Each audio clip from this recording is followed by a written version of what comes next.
அன்றியும் பலவானை முந்தி கட்டினான் ஒழிய பலவானுடைய வீட்டுக்குள் ஒருவன் புகுந்து அவன் உடைமைகளை எப்படி கொள்ளையிட முடியும்? கொள்ளையிடக்கூடும்.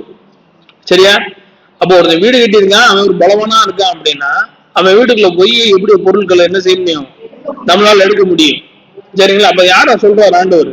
இப்ப நீங்க தேவ ஆவியினாலும் நீங்க என்ன பண்ணிருக்கீங்க அப்படின்னா உங்களோட வீட்டை கட்டியிருக்கீங்க.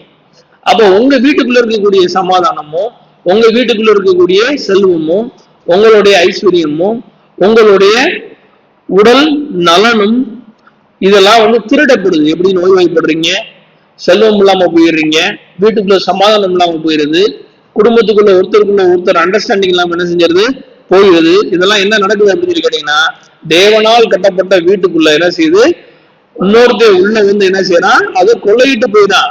அவன் தான் சாத்தானானவன். அதுதான் ஆண்டவர் என்ன செய்யறாரு முன்னாடி சொல்றாரு. அப்ப கொள்ளையிடுறதுக்கு விடுறது யாரு விடுறீங்க? நீங்க தான் விடுறீங்க. விசுவாசிகளான நம்ம தான் என்ன செய்யறோம்? விடுறோம். தேவனுடைய பிள்ளைகளான நம்மளும் தான் என்ன செய்யறோம்? விடுறோம். எப்படி அதை விடுறோம் அப்படின்னு சொல்லி கேட்டீங்கன்னா குடும்பமா இருக்கக்கூடிய நம்ம எல்லாரும் தேவனுடைய நாமத்தை கொண்டு என்ன செய்யணும்? ஒவ்வொரு நாளும் அவரை என்ன செய்யணும்? சேவிக்கணும்.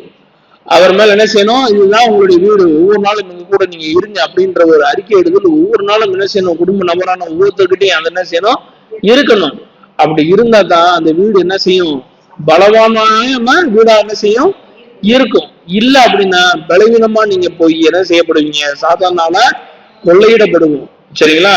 இது எப்படி